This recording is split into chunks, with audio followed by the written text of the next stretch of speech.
Salut les traders, alors l'or est en train de battre des sommets historiques et des performances qu'on n'avait pas vues depuis presque 2 décennies sur cet actif. Je vois beaucoup de frustration, notamment dans la communauté des traders et des investisseurs crypto par rapport à la performance de l'or cette année et Bitcoin qui est un petit peu à la traîne. Alors qu'est-ce que ça signifie? Est-ce que c'est mauvais signe? Et est-ce que finalement tout ça n'est pas un jeu d'alternance tout à fait normal? C'est ce qu'on va voir dans cette vidéo, c'est parti.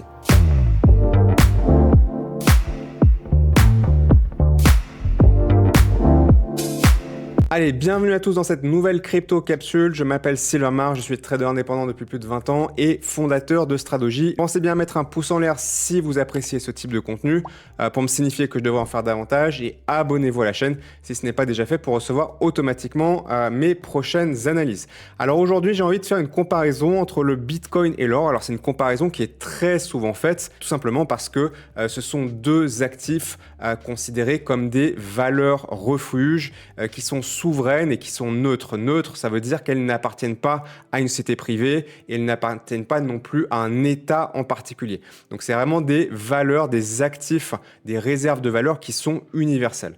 On dit souvent que le Bitcoin, vous le savez, c'est la version digitale de l'or et un petit peu, entre guillemets, la nouvelle version de pouvoir stocker et transférer de la valeur de manière complètement universelle. Il y a parfois des oppositions, des personnes qui sont à fond sur l'or et qui sont détracteurs de Bitcoin, des personnes qui sont à fond sur Bitcoin et détracteurs de l'or. Moi, je pense qu'il faut regarder les choses simplement d'un point de vue beaucoup plus neutre et regarder tout simplement comment une bonne compréhension de ces actifs peut nous aider. On va faire une comparaison en strat, d'accord? Donc, je vais vous proposer plusieurs thèmes de comparaison qui vont nous amener jusqu'à l'action du prix la plus récente qui génère pas mal de frustration pour ceux qui investissent dans Bitcoin et qui se disent qu'ils auraient peut-être mieux dû acheter de l'or, et on va voir que c'est un petit peu plus compliqué que ça. Pour commencer, on va regarder ici une courbe qui superpose simplement le comportement général en échelle logarithmique de l'or et du Bitcoin sur les 10 dernières années. Alors attention, là la mise à l'échelle, c'est simplement une mise à l'échelle pour superposer au mieux les deux graphiques, mais ça ne veut pas dire que l'or a eu exactement la même performance que Bitcoin. On va pouvoir le voir dans quelques instants. Simplement, c'est juste là une superposition pour comprendre un petit peu s'il y a une corrélation en termes de comportement, et je pense que c'est assez relativement clair quand même qu'on a une assez bonne corrélation entre les deux actifs. On voit bien que globalement, même s'il peut y avoir un petit peu des décalages, on a des phases de montée qui sont communes avec un peu de décalage, des phases de descente qui sont également communes, et puis là de nouveau une très grande remontée sur les 3 dernières années où l'or et le Bitcoin ont un comportement qui est extrêmement similaire, et je dirais que c'est probablement la première fois depuis que le Bitcoin existe qu'on a eu un tel niveau de corrélation, et c'est plutôt intéressant, et finalement c'est plutôt bon signe pour le Bitcoin. Ça veut dire que les investisseurs commencent de plus en plus à considérer Bitcoin de la même manière qu'ils considéraient avant l'or.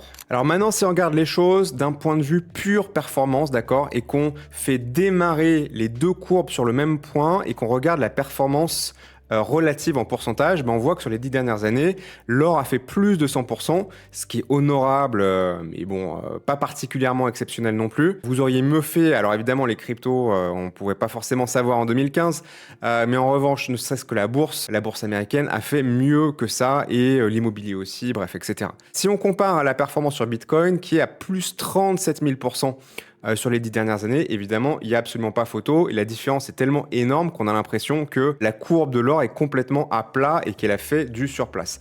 Alors évidemment, cette comparaison elle a ses limites, parce que le Bitcoin a démarré de zéro, donc un actif qui ne pèse que quelques millions puis quelques milliards, forcément a une capacité de développement beaucoup plus explosive qu'un actif qui est déjà complètement à maturité, comme c'est le cas de l'or. Je dirais même que c'est l'actif le plus mature de tous les actifs qui existent de la planète. Mais ça permet quand même de se rappeler que même si on peut être frustré cette année de la performance de l'or par rapport à celle de Bitcoin, sur le long terme, il n'y a quand même pas photo. Maintenant, si on regarde la performance relative depuis le début de ce bull market, donc depuis environ fin 2022, début 2023, donc sur les 3 dernières années, on se rend compte que même là, Bitcoin continue de battre l'or, puisqu'on est sur une performance de 500% sur Bitcoin et de 110%, plus 110% sur l'or. Et il faut vraiment zoomer en très court terme, surtout quand on évalue ces actifs, pour avoir le Bitcoin, l'or qui dépasse le Bitcoin avec une performance là qu'on n'arrive pas bien à voir parce que ça sort du graphique d'environ plus 40% sur l'or et plus 17%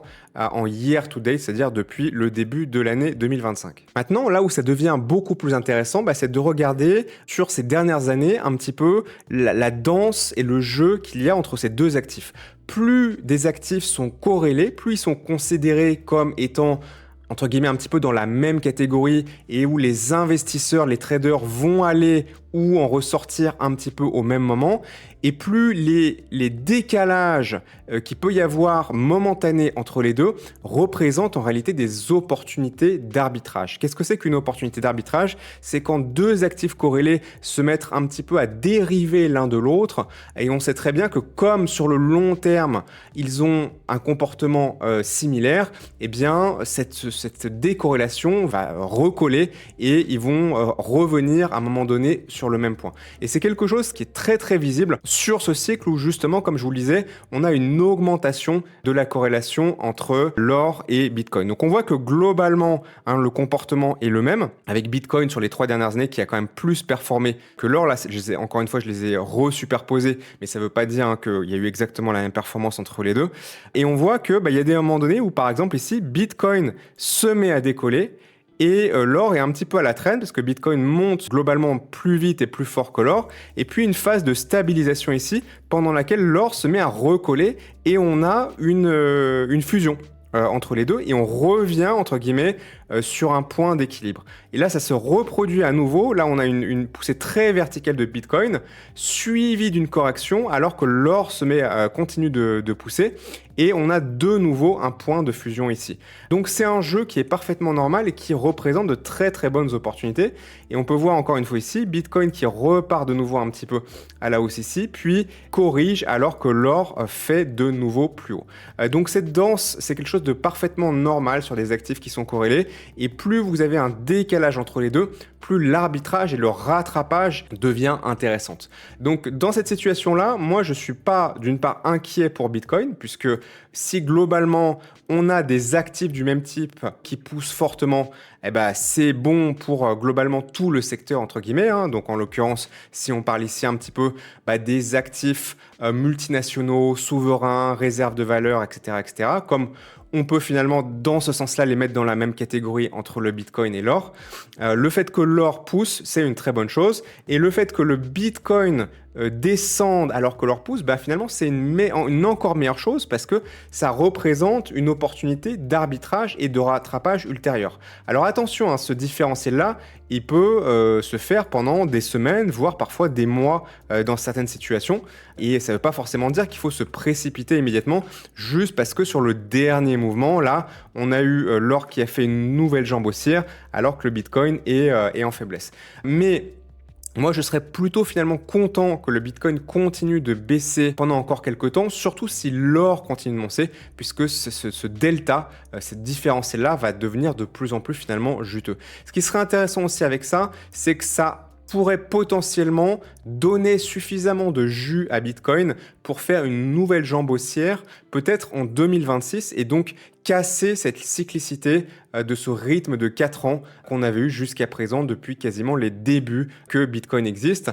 Ce qui pour moi finalement donnerait aussi un petit peu ces lettres de noblesse à cet actif, et même si évidemment la volatilité ne sera plus celle qu'on avait eue précédemment, ça veut aussi dire que c'est un actif sur lequel on peut compter, sur lequel on peut investir et sur lequel on peut aussi trader avec une forme de solidité et de visibilité, même si les amplitudes se réduisent, ce qui n'est pas systématiquement une mauvaise chose et ça n'empêche pas de générer des gains très importants quoi qu'il en soit.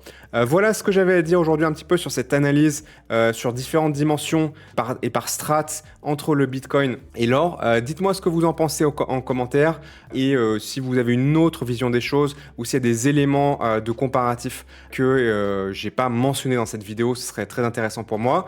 Vous pouvez me dire également en commentaire s'il y a des sujets en particulier ou si vous avez des questions en particulier que vous aimeriez que je traite en vidéo, ce sera avec un grand plaisir. Ne quittez pas cette vidéo sans mettre un pouce en l'air pour me signifier que je devrais en faire davantage du même type.